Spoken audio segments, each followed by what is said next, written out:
It is 3:17 a.m. The Gulf of Oman, southeast of the Strait of Hormuz, is the first open water a ship encounters after clearing the transit lanes, the point where the compression of the strait releases into something that has the characteristics of an ocean rather than a channel. The Iranian coastline is 48 nautical miles to the north. The Omani coast is 62 miles to the south. Between them, the Gulf of Oman runs eastward into the Arabian Sea with a depth and width that suggest openness and that are, tonight, deceptive. Nothing about the operational environment in this part of the world is open. Everything is watched. Everything is tracked.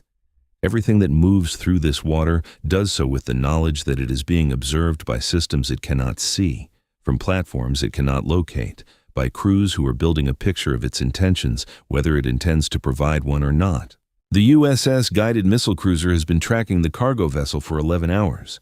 The contact was initially flagged by a P-8A Poseidon during a routine barrier patrol 18 hours ago, a 180-meter general cargo ship running without automatic identification system transponder signal, which is not illegal in international waters, but is the kind of absence that draws attention the way silence in a conversation draws attention. An AIS gap on a vessel of this size in these waters on the 17th day of a campaign that has made Iranian weapons logistics a primary interdiction target is not an absence that the theater intelligence architecture treats as coincidence. The P-8A recorded the vessel's position, course, and speed. The data went to the Maritime Operations Center. The Maritime Operations Center ran the hull form against commercial vessel registries.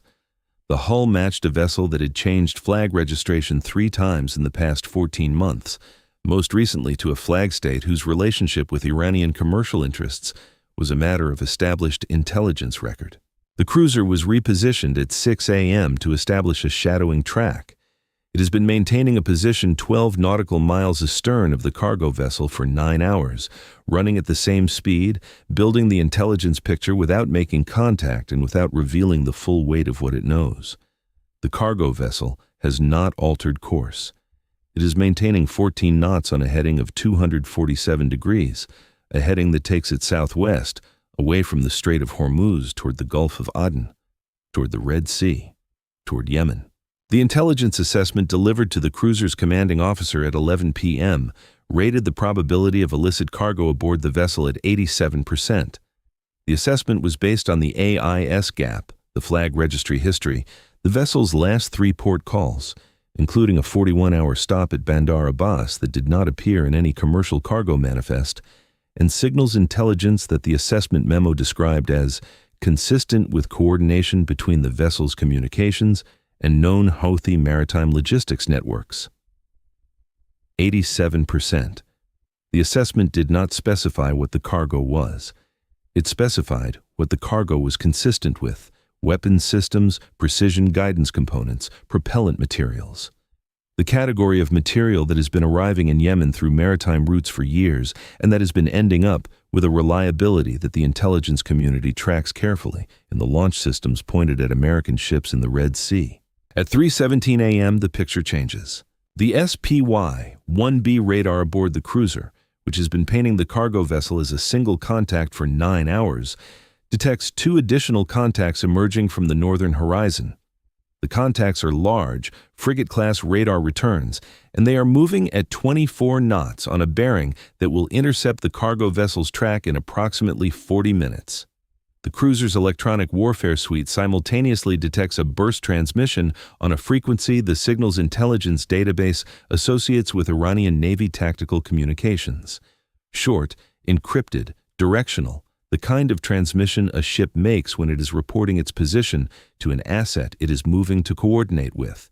The 2 Iranian frigates are not passing through. They are arriving.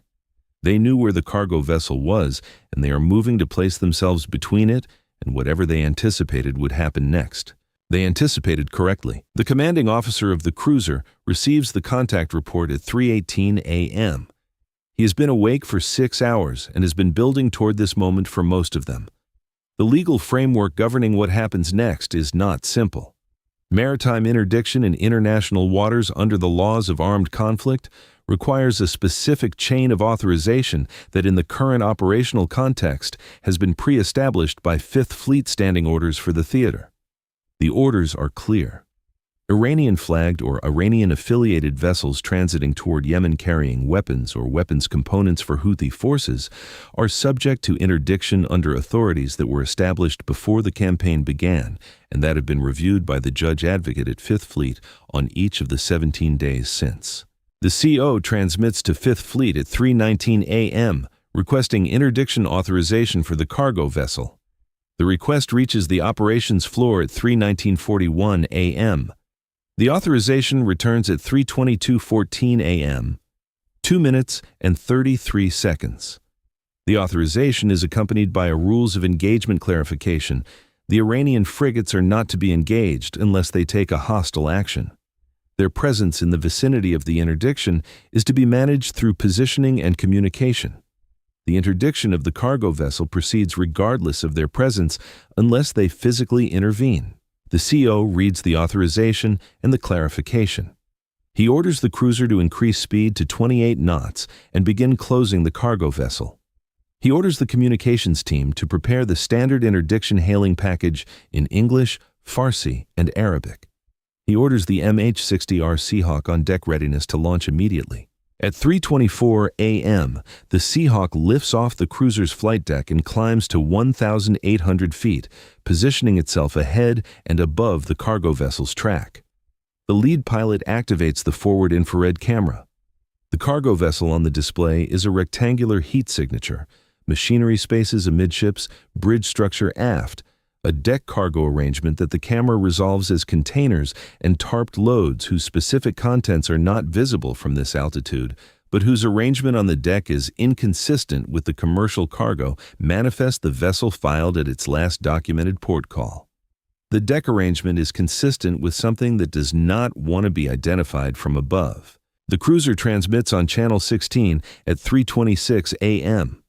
The hailing identifies the cruiser as a United States Navy warship operating in international waters under theater interdiction authority. It instructs the cargo vessel to stop engines, maintain position, and prepare for a visit, board, search, and seizure evolution. It instructs the vessel's master to respond on Channel 16 and to make no course or speed changes. The transmission is made 3 times in 4 minutes. The cargo vessel does not respond. Its speed does not change. Its course does not change. At 3:29 a.m., the Iranian frigates reach a position 12 nautical miles north of the cargo vessel and begin a maneuvering sequence that the cruiser's fire control team analyzes in real time. The frigates are not moving to intercept the cruiser. They are moving to position themselves between the cruiser's approach vector and the cargo vessel, not blocking the approach, not yet, but establishing a presence in the geometry that communicates their intent without requiring them to transmit it on any frequency. They are placing steel in the space where the interdiction must happen. The statement is familiar. The cruiser's CO has read the engagement history of the past 17 days, and the statement is familiar. He does not alter course. The cruiser continues closing the cargo vessel at 28 knots. The range is now 8 nautical miles. At this speed and range, the cruiser will be alongside the cargo vessel in 17 minutes. The Iranian frigates, at their current position and speed, will reach the cargo vessel in 22 minutes. The cruiser arrives first. This is not an accident. The CO calculated it before he increased speed. At 3:31 a.m., the cargo vessel makes its first course change. Not toward Oman, not toward Iran. It turns south, away from the cruiser's approach bearing, increasing to 16 knots, attempting to open the range and buy time against a warship that is faster and whose geometry it cannot outrun. The turn south is also, the cruiser's navigation team notes immediately, a turn that takes the cargo vessel further from the Iranian frigates and closer to Omani territorial waters, a calculation the vessel's master has made about the relative risk of the 2 options available to him. The evasion is noted. Under theater rules of engagement, an evasion attempt by a vessel subject to an active interdiction order is a factor in the tactical assessment, but does not by itself authorize the use of force to stop the vessel. What it does authorize is a more direct communication. At 3:32 a.m., the Seahawk descends to 400 feet and positions itself directly ahead of the cargo vessel's new course, activating its identification systems and its laser designator.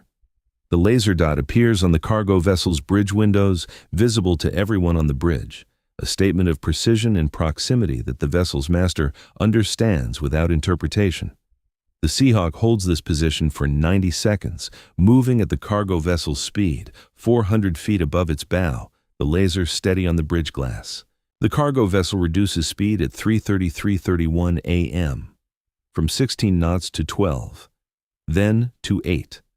At 3:34 and 7 seconds a.m., it stops engines. It is coasting, losing speed, the momentum of a 180-meter hull carrying forward at decreasing velocity until, at 3:35:19 a.m., it is effectively dead in the water at a position 7 nautical miles south of where the Iranian frigates are holding. The cruiser is 4 nautical miles out and closing. At 3:36 a.m., the Iranian frigates begin moving, not toward the cargo vessel, south toward the cruiser. The bearing rate on the cruiser's SPY-1B shows the two frigates are on a course that will place them between the cruiser and the stopped cargo vessel in approximately 14 minutes. The maneuver is precise and deliberate and is the adversary's clearest statement yet about what they intend. Not firing, not aggressive maneuvering. Interposition. The same language that was used in the Hormuz transit confrontation 48 hours ago, in a different geometry, with a different asset as the focal point. The cruiser's CO transmits directly to the Iranian frigate formation on military communications frequencies at 3:37 a.m. The transmission identifies the cruiser. It states that the cargo vessel is subject to an active interdiction order under theater authority. It states that the interdiction will proceed. It states that any Iranian vessel that physically interferes with the interdiction evolution will be considered to have taken a hostile action under current rules of engagement. The transmission is direct, legally precise, and contains no ambiguity about the consequences of the choice the Iranian frigate commanders are now making. The frigates do not respond on any frequency. They continue south. At 3:39 a.m., the cruiser's CIWS systems come to active tracking mode.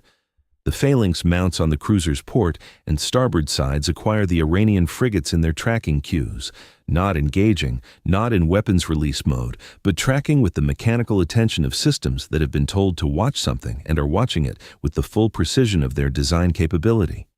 The cruiser's 5-inch gun mount trains to the northern bearing. The VLS cells are hot.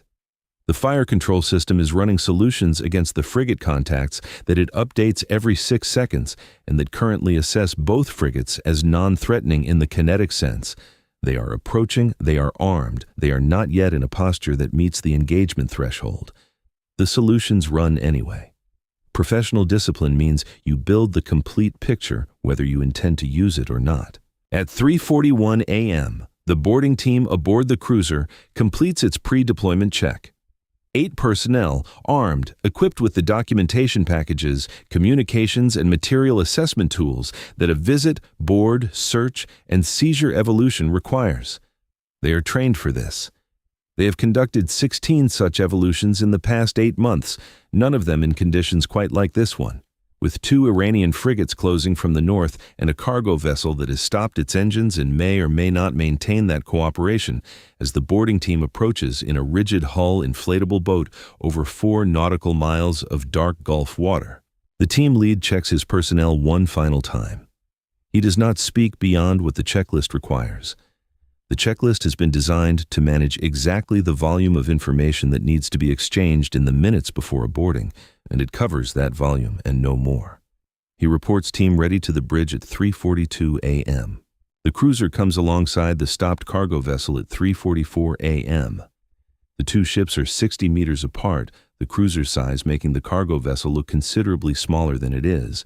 The cruiser's radar arrays and weapon systems visible to every person on the cargo vessel's bridge and deck in a way that communicates, without requiring words, the full institutional weight of what has arrived.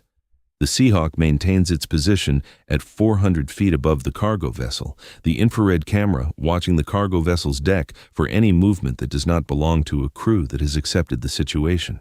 There is movement on the cargo vessel's afterdeck at 3:45 and 13 seconds a.m.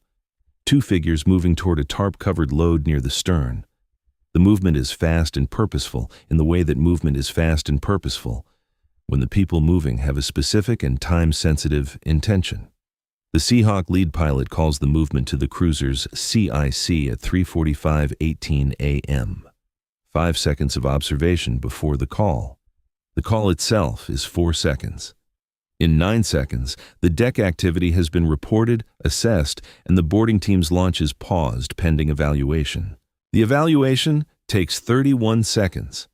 The two figures on the afterdeck are moving toward a tarp load that the pre-boarding intelligence assessment flagged as potentially containing a launch system, a containerized coastal defense weapon of the type that Iranian logistics networks have been moving to Houthi forces through maritime channels. A crew attempting to activate or orient such a system from a stopped vessel being boarded by a U.S. Navy team is not a theoretical risk.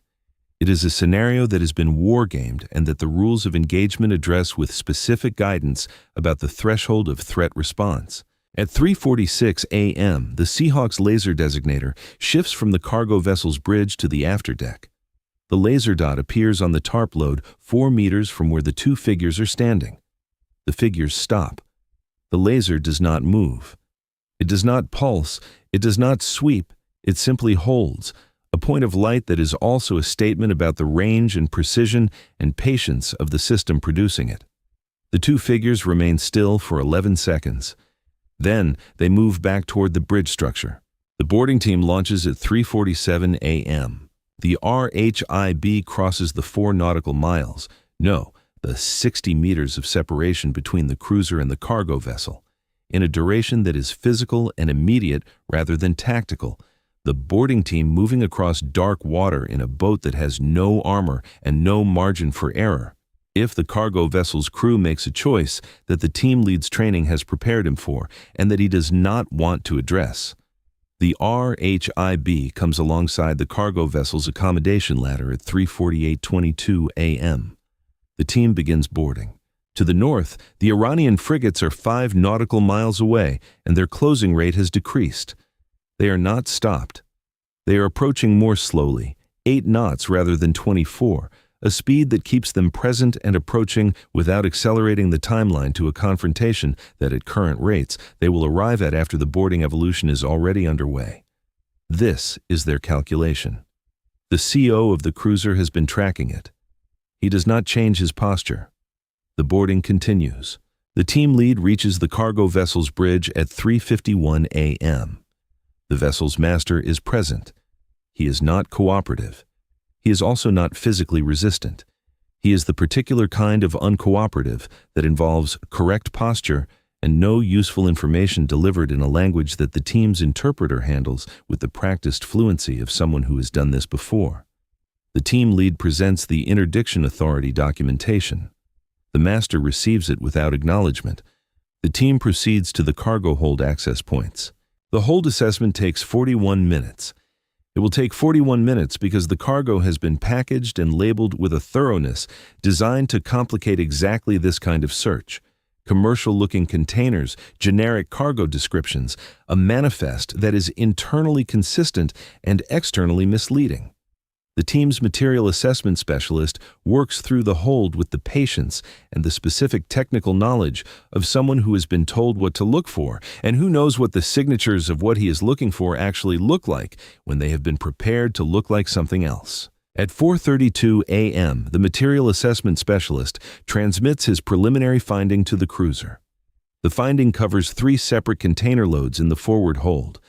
The preliminary assessment is that the containers hold components consistent with solid fuel ballistic missile propellant, precision guidance system components in quantities consistent with multiple system assemblies, and what appear to be anti-ship missile seeker heads in packaging that the labels describe as industrial electronics.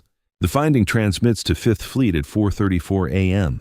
At 4:36 a.m., the Iranian frigates are 2 nautical miles north of the cargo vessel, and they have stopped, not maneuvering toward the cargo vessel, not maneuvering away, Holding position at 2 nautical miles, their radar emissions visible on the cruiser's EW suite, their crews watching an interdiction evolution they cannot reverse and have chosen at 2 nautical miles and stopped engines not to escalate. The calculation that produced this decision lives entirely inside the command spaces of the lead frigate. It will not be transmitted and will not be recovered. What is visible is its outcome. 2 Iranian warships at 2 miles stopped, watching American sailors remove evidence of a weapons shipment intended for Houthi forces in Yemen from a hull that has been running without AIS through waters that the campaign has not yet made safe enough to make this unnecessary.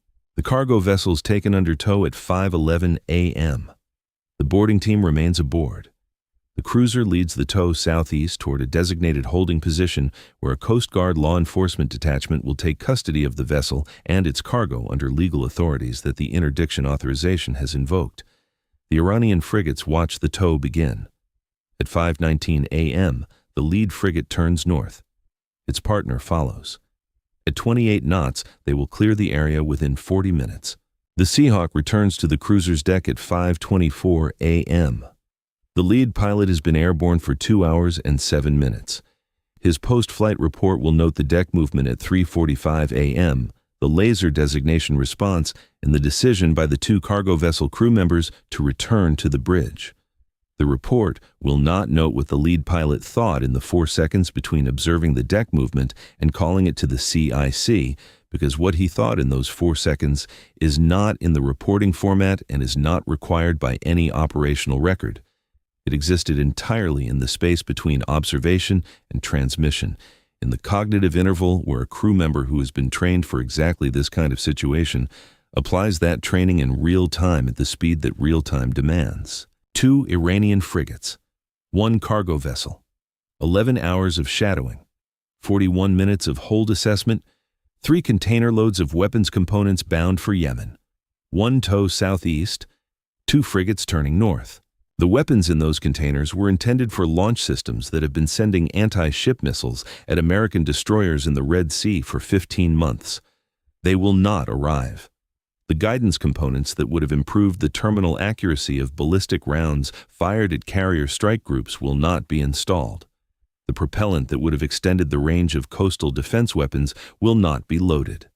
The chain from Iranian production facility to Houthi launcher runs through the Gulf of Oman, and tonight it ran into a cruiser that has been watching it for 11 hours, and a boarding team that spent 41 minutes in a cargo hold, making a finding that will outlast every operational report written about this engagement.